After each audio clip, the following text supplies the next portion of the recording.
Hello दोस्तों, story line voice channel में आपका स्वागत है। आज की हमारी कहानी है मेरी बेटी घुट घुट कर नहीं जिएगी। माँ देखो पापा को कितने उतावले हो रहे हैं आज। कितनी बार दरवाजे के चक्कर काट चुके हैं।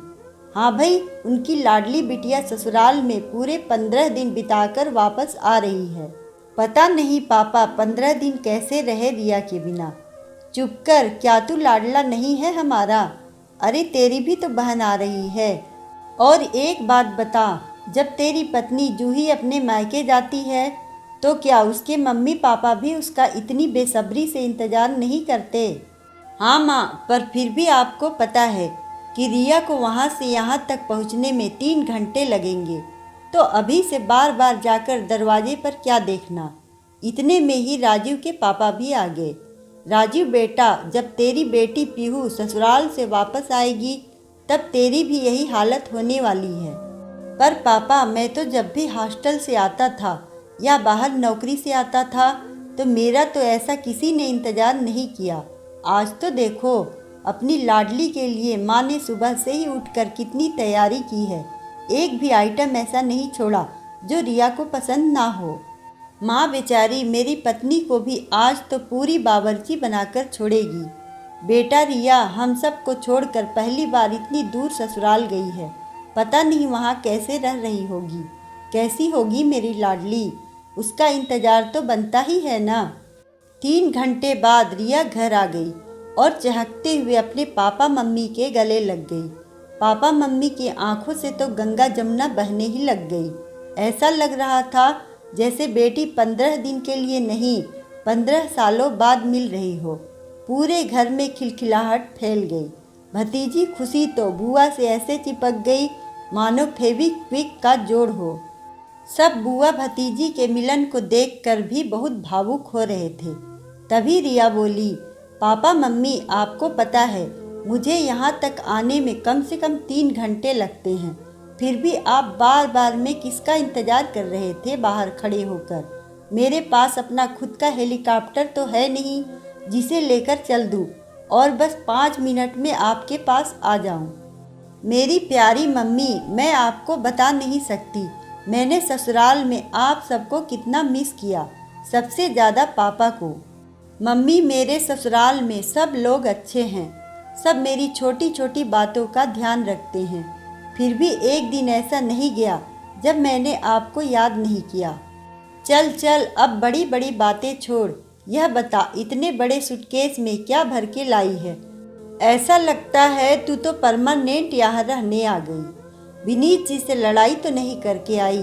तेरा क्या भरोसा, तू मुझसे भी दिन भर झगड़ा करती थी। परेशान होकर उन्होंने कह दिया होगा कि रिया तू तो अपने मायके ही जा, तेरे घर वाले तुझे झेल सकते हैं, हम नहीं। तभी मम्मी हंसते हुए बोली, बस राजीव, अब बस कर, रिया को छेड़ना। कितनी देर से भूखी होगी मेरी बच्ची, पहले उसकी पसंद का खाना तो खाने दे, फिर जी भर के भाई बहन एक दूसरे को छेड़ना। ऐसा कहकर मम्मी रिया को खाने की टेबल पर ले गई।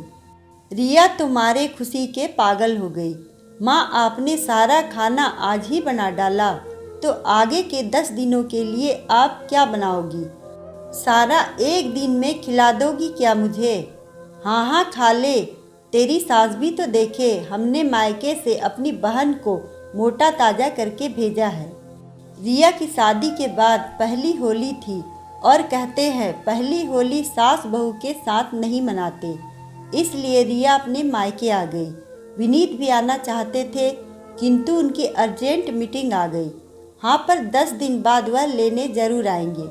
फिर रिया अपने ससुराल की और बहुत सी बातें बताने लगी और कब 2-3 घंटे बातों में ही निकल गए पता ही न चला। अगले दिन से ननद भाभी कभी घूमने, कभी शॉपिंग, कभी मेले में चले जाते। एक दिन शाम को जब रिया घर आई तो पापा बोले, रिया बेटा, क्या पापा के पास बैठने का टाइम नहीं है तेरे पास?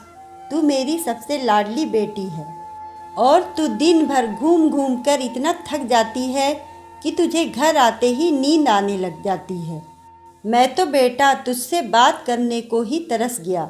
बेटा तेरे ससुराल में सब ठीक है ना? तुझे वहाँ कोई परेशानी तो नहीं है? सॉरी पापा, मैंने तो यह सब सोचा ही नहीं।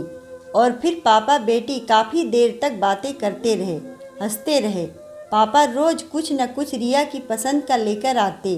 तब राजीव फिर छेड़ता, अरे पापा अब यह ससुराल वाली हो गई है, अब तो इसकी जिद पूरी करना बंद कर दो। तब पापा बोले, बेटा जब तक बेटी मायके में है उसकी हर इच्छा पूरी करनी चाहिए। आगे पता नहीं ससुराल में इच्छाएं पूरी हो या न हो, और मैं नहीं चाहता मेरे होते हुए मेरी बेटी को अपना मन मारना पड़े। और फिर कुछ दिन हंसी खुशी बिताकर रिया अपनी ससुराल चली गई। इस बार राखी पर रिया फिर से मायके आई, किंतु इस बार उसकी हंसी में वह चमक नहीं थी और ना ही वह कोई जिद करती, न खुलकर कोई बात करती। पापा मम्मी से यह सब नहीं छुपा। आखिर उनकी चहकने वाली लाडली अब इतनी गुमसुम सी जो हो गई थी।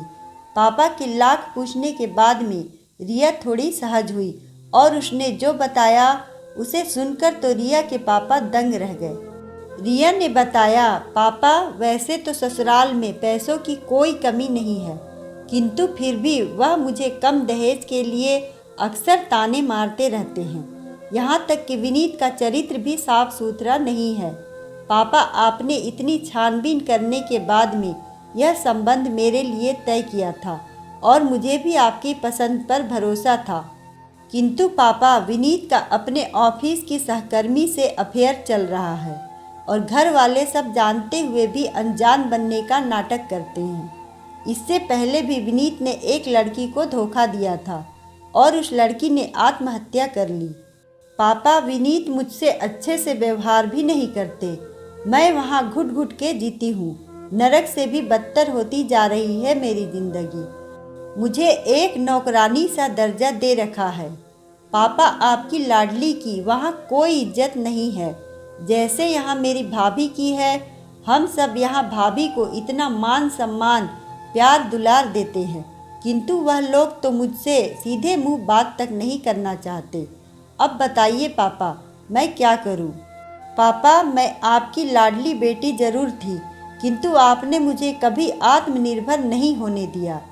तब रिया के पापा बोले, बेटा तू इतना सब सहन करती रही और एक बार भी तुझे अपने पापा की याद नहीं आई या उनसे कहना तूने जरूरी नहीं समझा।